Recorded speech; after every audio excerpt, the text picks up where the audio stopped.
तो आज की क्लास में हम degree 5th same cost accounting subject chapter unit second material पढ़ने वाले हैं। ठीक है, तो यहाँ पे देखिए मटेरियल चैप्टर पढ़ने वाले हैं कॉस्ट अकाउंटिंग 5th सेमेस्टर का। यहाँ पे मटेरियल किसको बोलते हैं? जाहिर सी बात है, मटेरियल बोलते हैं किसको? मटेरियल इसको बोलते हैं जो भी कुछ पर्टिकुलर चीज बना रहे हैं आप, उसके लिए कितना सामान लग रहा है, कितना उसका उसके ऊपर बनाने मैन्युफैक्चरिंग करने के लिए जो यूजेस हो रहा। जैसे कि ये पेन हो गया, अब मेरे को ये पेन बनाने में कितना खर्चा हो रहा, कितना मेरे को यूनिट्स लग रहे, मेरे को कितना रेट पर कितने में पड़ा, टोटल अमाउंट कितना हो रहा, तो वो सब अब रिकॉर्ड करते हैं चैप्टर में। मतलब मटेरियल क्या करना है, मतलब आप कोई भी पर्टिकुलर चीज, कोई भी पर्टिकुलर प्रोडक्ट को मैन्युफैक्चरिंग कर रहे या उसको प्रोडक्ट को रेडी करने के लिए कितना रॉ मटेरियल यूज हो रहा, कितना यूनिट्स यूज हो रहे, कितना रेट पर यूनिट से पड़ रहा अपने को, कितना टोटल उसका अमाउंट हो रहा, एक यूनिट के पीछे कितना अमाउंट हो रहा, वो आप उसमें ये चैप्टर में कैलकुलेट करने वाले हैं कि मेरे को एक मटेरियल पे मैं कितना परचेज करा और मेरे को कितना अमाउंट हो रहा, या मैं कितना इश्यू करा और मेरे को कितना रिसीव करके कितना अमाउंट बच रहा मेरे पास, वो करने वाले हैं अपन। ये चैप्टर में 4 मेथड है आपको, FIFO, LIFO, simple average, weighted. FIFO first in first out, LIFO last in first out, simple average method, weighted average method. ठीक है, ये चैप्टर में आप करते वक्त चैप्टर में करते वक्त जब भी परचेज करें आप, तो क्या हो रहा, आपका मटेरियल इंक्रीज हो रहा। मेरे पास पहले 2 मटेरियल थे, 2 मटेरियल में क्या करा मैं, और एक मटेरियल को परचेज करा, तो मेरा मटेरियल क्या हो रहा, इंक्रीज हो रहा। मेरा मटेरियल क्या हो रहा है यहाँ पर, इंक्रीज हो रहा। फिर उसके बाद मैं जब भी रिसीव करा, तो वो भी मेरे क्या हो रहा, वो भी मेरा मटेरियल इंक्रीज हो रहा। जब भी मैं इश्यू करा, मतलब मैं किसी को दिया, मेरे पास इतना रॉ मटेरियल था, रॉ मटेरियल में मैं थोड़ा हिस्सा उनको दे दिया, तो वो क्या हो जा रहा, रॉ मटेरियल रिड्यूस हो रहा, कम हो जा रहा। और शॉर्टेज, मतलब पहले मेरे पास इतना मटेरियल था, फिर मैं बाद में सोल्ड करके इश्यू करके दे दिया, तो उसमें एट द एंड में क्या होगा, मेरे पास मटेरियल का शॉर्टेज होगा, कम हो गया। मेरे पास 50 से पहले, फिर मैं इश्यू करते गया, लोगों को देते गया, सोल्व करते गया, फिर मेरे पास क्या हो गया, मटेरियल शॉर्टेज हो गया, उनके बता रहे। ठीक है, तो आज की क्लास में मटेरियल के बारे में पढ़ेंगे, प्रॉब्लम करेंगे। फर्स्ट प्रॉब्लम फीफो का करेंगे। तो ये हो गया उसका proforma, date, particulars, purchase, units, rate per unit, amount, issued, unit, rate per unit, amount, balance, unit, rate per unit, amount. यहाँ पे लिख देना कौन सा मेथड आप कर रहे, वो क्वेश्चन में मेंशन करता कि कौन सा मेथड आपको करना है। फर्स्ट इन फर्स्ट आउट कर रहे, स्टोर लेजर, मतलब यहाँ पर आप क्या करें, आप स्टोर का आप खुद लेजर अकाउंट प्रिपेयर कर रहे बोल के बता दे रहे हैं यहाँ पे हेडिंग। ठीक है, ये इसका परफॉर्मा, डेट, पर्टिकुलर। तो अपन फर्स्ट क्वेश्चन आप करेंगे। ठीक है, अब यहाँ पर देखिए फर्स्ट क्वेश्चन, ये जो यहाँ से record the following transaction in store ledger, pricing the material issued according to the pricing. करो बरा मटेरियल किसके जरिए, फीफो करो, लीफो करो, वेटेड एवरेज, 3 मेथड बना बना। तो फर्स्ट अपन क्या करेंगे, खाली फीफो का पढ़ेंगे, फर्स्ट इन फर्स्ट आउट। ठीक है, अब यहाँ पर देखिए क्या बोला, जैन फर्स्ट को क्या बोला, बैलेंस 100 यूनिट से उसका रेट पर यूनिट कितना है, 10 रुपीज पर यूनिट है बोल के बताना। मतलब 1 जनवरी के दिन उनका बैलेंस में कितने थे, 100 यूनिट से कितने यूनिट रेट पर यूनिट से 110 रुपए से पर यूनिट था बोल के बता रहे। तो यहाँ पर बना देना जैन फर्स्ट बोल के लिख देंगे, जैन फर्स्ट क्या बोल के लिखेंगे, अब यहाँ पर आपका ये बैलेंस है, मतलब आपके पास इतना अवेलेबल बैलेंस है बोल के बोलते हैं। तो यहाँ पर आप लिखेंगे स्टॉक इन हैंड, टू भी नहीं आता, बाई भी नहीं आता, कुछ भी नहीं आता, stock in hand, stock in hand, या फिर यूनिट परचेज में कुछ भी नहीं। उन्हें क्या बोला आपके पास, उन्हें आपको क्या बोला, यहाँ पर आपको बोला आपके पास इतना बैलेंस बचे वाला है। बैलेंस बोला मतलब तो डायरेक्ट बैलेंस के कॉलम में लिखेंगे। ठीक है, परचेज बोला तो परचेज में लिखेंगे, इश्यू बोला तो इश्यू में लिखेंगे, बैलेंस बोला कितना बोला, 100 यूनिट्स है, कितने रेट पर यूनिट से बोला, 10 रुपए के रेट पर यूनिट से, कितना का टोटल 1000। ठीक है, जैन की फर्स्ट बोले स्टॉक है, मतलब आपके पास इतना अवेलेबल बैलेंस है। तो आप यहाँ पे कभी भी अगर ऐसा बैलेंस बोला तो हमेशा स्टॉक इन हैंड बोल के स्टार्ट करना। और एग्जाम में डिग्री के पूरे सेमेस्टर में ब्लैक पेन ही यूज करना, पूरे सेमेस्टर्स में, पूरे सेमेस्टर में ब्लैक पेन से यूज करना। चलिए नेक्स्ट एंट्री पढ़ेंगे। नेक्स्ट अपने को यहाँ पे डेट्स जंबल करे हुए, तो अपन सीक्वेंस ऑर्डर में जाना। फर्स्ट हो गया यहाँ पे, अब उसके बाद फर्स्ट बात कौन सी यहाँ पे, 15 थे, 15 दिन में क्या हुआ, 10 फिफ्थ परचेज, कितना परचेज करें, 5 यूनिट्स कितने थे, 40, कितना रेफरेंस था, 11 था बोल के बता रहे। ठीक है, परचेज करें आप, ठीक है, वो तो परचेज वाला नंबर है, ये तो छोड़ दीजिए। परचेज करें आप, कितने यूनिट्स करे, 40 करे, रेट पेमेंट कितना था, 11 रुपए से था। तो अपन क्या करेंगे, रिकॉर्ड करेंगे, यहाँ पे डेट लिख देंगे 15, मैं इसलिए मार्जिन मारा क्योंकि आप कंफ्यूजन नहीं होना, एग्जाम में आपको सीरियल और एग्जाम में सीरियल ठीक है। अब यहाँ से देखिए लिखिए, एग्जाम में आपको सिंगल रोल की बुक मिलती है, ठीक है, सिंगल रोल का पेपर आता। अब यहाँ पे क्या बोले, परचेज करे, टू बाई कुछ भी नहीं आता उसमें, खाली परचेज। यूनिट्स कितने थे उसमें, 40 यूनिट्स से, तो रेट पर यूनिट कितना हो गया 11 से, तो इसको इंटू कर लेना आप, 40 इंटू 11 कितना होगा 450। कैलसी आप ले लेके जाना है एग्जाम्स में, ठीक है। पहले आप मेरे को आप ये बोलिए, इश्यू का कुछ भी नहीं है तो नील डाल देंगे। मेरे को आप एक बात बोलिए, पहले आपके पास कितना अवेलेबल बैलेंस था, तो आप वो भी रखेंगे ना आपके पास, या फिर हटा देते, भाई मेरे पास पहले 100 रुपए थे, अब इतना हुआ बैलेंस, बोल के आप ऐड कर लेते ना, मतलब बता दे मेरे को ये मेरा पुराना बैलेंस है, ये मेरा आपका बैलेंस है, बोल के बता दे। तो आप क्या करते, सेम इसको अमाउंट ट्रांसफर कर लेते, 110 1000। तो आप क्या करें, कुछ भी नहीं करें, ये आपका पुराना बैलेंस है, आपका पुराने बैलेंस को आप सेम ट्रांसफर कर दिए। फिर अभी आपका जो प्रेजेंट है, अब जो पहले मैं भाई मेरे पास इतने यूनिट से, इतने बैलेंस से, मेरे पास पहले इतना अमाउंट था, फिर मैं बाद में और खरीदेगा, मेरा बैलेंस और इंक्रीज हुआ, मेरा मटेरियल और इंक्रीज हुआ, मुझको बता देते। ये सेम यहाँ पे भी सेम कॉपी कर देना, 440 ये आपका क्लोजिंग बैलेंस बोल सकते हैं भाई। मेरे पास स्टॉक इन हैंड था, तो हर साल आप हर एंट्री में सेम बैलेंस को ट्रांसफर कर देना, carry forward. Stock in hand मेरे पास पहले 100 रुपए थे, फिर मैं बाद में क्या करा, परचेज करके 40 रुपए थे और खरीदा, तो मेरा बैलेंस और इंक्रीज हो रहा, मेरा मटेरियल और इंक्रीज हो रहा, ठीक है। मैं क्या बोला आपको, डेट यहाँ पर ऊपर नीचे है बोल के बोला, पहले फर्स्ट की करे, फिर 15 की करे, 15 के बाद जैन में थे, जैन का क्वेश्चन 20 है, तो अपन सीक्वेंस ऑर्डर में जाना है। एक यहाँ पे बुक में क्वेश्चन में आपको ऊपर नीचे देता है, तो आपको देखना है 15 के बाद क्या 20 है, 20 कहाँ बोला, इश्यू में बोला, ये इश्यू का जो दिख रहा ये परचेजेस का था, ये इश्यू का है। क्या थी डेट 20 के दिन, क्या करे, एक्विजिशन नंबर है, कितने यूनिट्स करे, रेट पर यूनिट नहीं था, रेट पर यूनिट अपने को सेम लेना था, कितने जून जो सॉरी जैन 20 को कितने यूनिट्स इश्यू करे, 80 यूनिट्स इश्यू करे बोल के बताना। अब लिख लेंगे अपन, क्या था जैन की 20 को क्या बोल करे अपन, इश्यू करे, जो बोल रहा वो लिख देना, इश्यूड करे। परचेज में नहीं आता, नहीं लाता परचेज में, भाई जब उन्हें इश्यू कर बोला तो परचेज में भी लिखते हैं, 80 बोला, यहाँ पे 80 बोल रहा, हाँ 80, सेम रेट पर यूनिट, जो पहले आप जो लिए थे, फर्स्ट इन फर्स्ट आउट कर रहे बोल के फर्स्ट वाला ले रहे अपन। आई बात समझ में, इसका नाम इसलिए है क्यों फर्स्ट इन फर्स्ट आउट, मतलब पहले वाला। मैं क्या बोला, इश्यू में कभी भी खाली आपको यूनिट देता, रेट पर यूनिट नहीं देता इश्यू में। तो आप क्या करें, जो मेथड के हिसाब से देखना, अगर फर्स्ट इन फर्स्ट आउट करे तो फर्स्ट वाला, लास्ट इन फर्स्ट आउट करे तो लास्ट वाला। अब मेरे को ये बोले कौन सा मेथड करे, फीफो कर रहे, तो कितने यूनिट से उसके बाद 80 यूनिट से, कितने रुपए से दे रहा हूँ मैं क्या बोला आपको, फर्स्ट इन वन तो सेम रहता, कितने 10, कितना होगा 800, 800 हो गया, बिल्कुल 800 हो गया।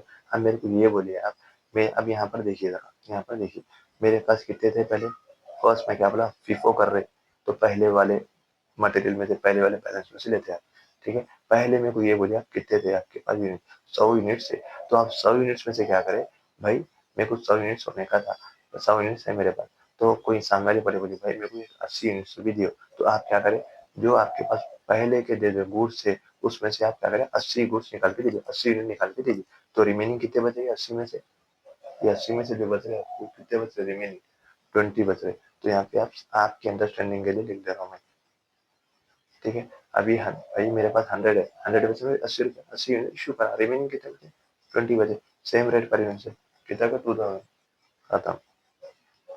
अब ये पुराना बैलेंस सेम पुराना 40 11 440, सेम बैलेंस पुराना अपनी जगह पे।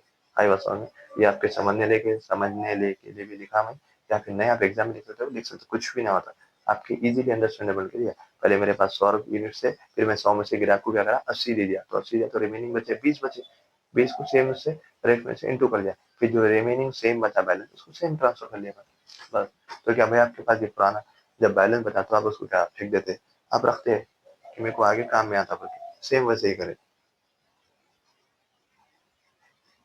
अब यहाँ पर अपन क्या करेंगे, अब देखेंगे कौन सी एंट्री और बढ़ रही है आगे। जैन 20 तो हो गया, फेब 10, फेब की 10 को क्या करें हम, 30 यूनिट्स इश्यू करें, फिर से इश्यू बोले यहाँ पे देख लेना आप, इश्यू करे यहाँ पे, इश्यू कितने करे, या परचेज बोल के ऊपर देता, इश्यू बोल के यहाँ पे नीचे देता, फेब की 10 को क्या करें 30 यूनिट इश्यू करे, ठीक है। तो यहाँ पे लिख लेना मंथ चेंज हो रहा, तो फेब 10 बोल के लिख देना, कितने इश्यू करे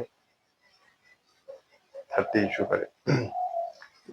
कुछ भी नहीं आता, परचेज ने बोला, परचेज में लिखना भी नहीं है अपने को, तो कितने बोला अपने को ने, यहाँ पर देखिए कितने बोला 30 बोला, 30 इशू कर रहा बोला, तो 30 इशू कर रहा बोला, तो अपने पास पुराना बैलेंस है कितना भाई। अब जाहिर सी बात है, मैं ग्राहक को देना हो तो मैं पहले क्या करूंगा, मेरे पास जो माल है मैं इसको पहले खत्म करूंगा, ठीक है। अब अपन कितने में से भी ग्राहक को 30 यूनिट देने का है, तो 30 यूनिट में मेरा पुराना जो स्टॉक है उसमें से दूंगा ना, या मेरा नया स्टॉक दे दूंगा।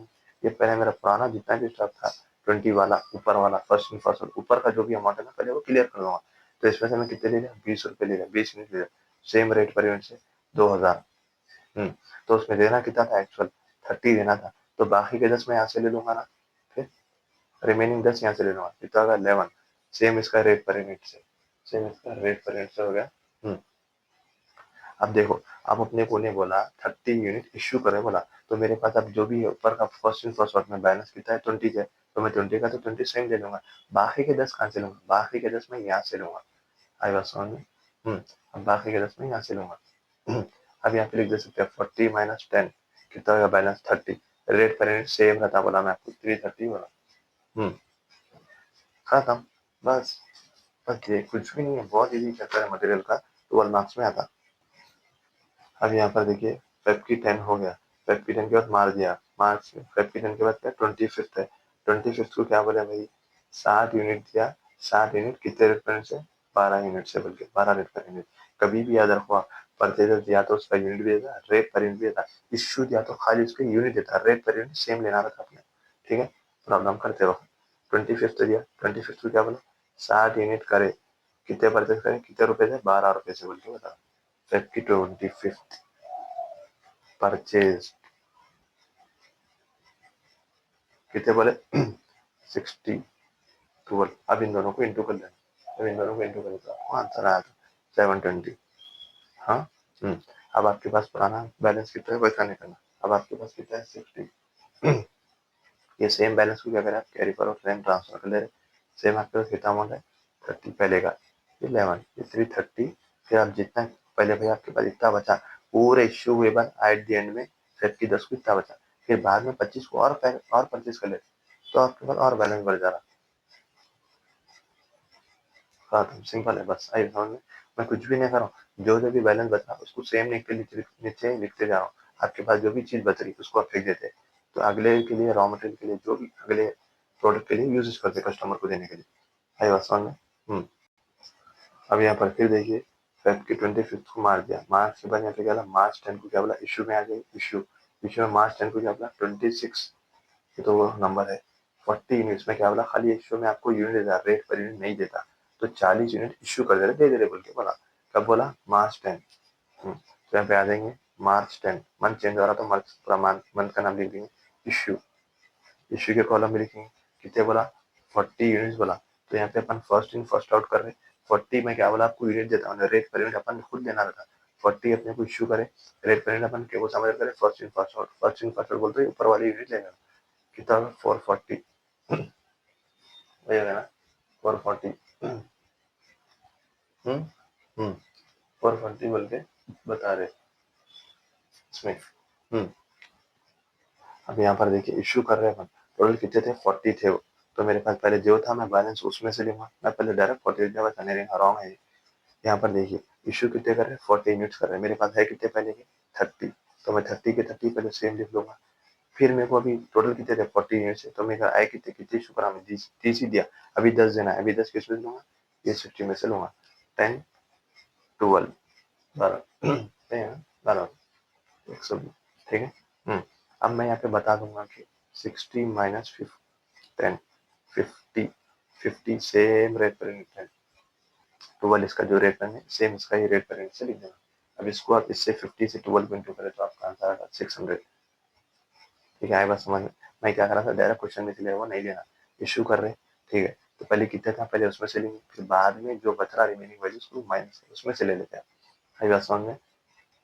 अब यहाँ पर देखिए लास्ट एंट्री मार्च 10 हो गया, मार्च 25 को क्या कर रहे हैं 25 को क्या करें 50 यूनिट परचेज कर रहे हैं 10 रुपए से, ठीक है। अब यहाँ पे लिखते हैं क्या कौन सी डेट हो गई वो मार्च की 25 क्या करें परचेज करें, तो परचेज के कॉलम कितना परचेज करें 50 यूनिट, कितने रुपए से 10 रुपए से 500 हो गया, तो इशू में हिल डाल देंगे। पहले का बैलेंस कितना था आपका 550 12 600, आपका बैलेंस कितना है सेम ट्रांसफर 50, 10, 500 खत्म, प्रॉब्लम ही खत्म। कुछ मुश्किल दिख रहा है आपको? बस कुछ भी नहीं है, अपने को पहले अपन खाली क्या करें बुक में, खाली फर्स्ट मेथड करे, फीफो मेथड बने। उन्हें अपने को परचेज देता, परचेज के उसके यूनिट भी देता, रेट पर यूनिट भी देता। लेकिन इशू में क्या करता है, इशू में खाली उसके यूनिट देता, रेट पर यूनिट अपने को प्रॉब्लम करते हो उसके सेम ले लेने का रहता। हाई बस वन में अपन यहाँ पर बताते कि एक मैं मटेरियल को बनाने, मटेरियल परचेज करने में मेरे को कितना रेट पेरेंट से पड़ रहा, मेरे को टोटल अमाउंट कितना हो रहा, मैं इश्यू करे तो कितना बैलेंस बचता बोल के बताते हो चैप्टर में। ये कोई पर्टिकुलर प्रोडक्ट के लिए मैं मटेरियल, रॉ मटेरियल, टूल्स, जितना भी इसको यूजेज होता, कितना मैं इसमें मटेरियल परचेज करा, मैं भी एक सामान पर्टिकुलर मेरे को एक पेन बनाना है, ये पेन बनाने में कितना मटेरियल यूज हुआ मेरे को, उसका यूनिट कितना पड़ा, उसका रेट पर यूनिट कितना पड़ा, उसके मेरे को यूनिट्स कितना लेना पड़ा, वो बोल के उसमें कैलकुलेट करके बताते।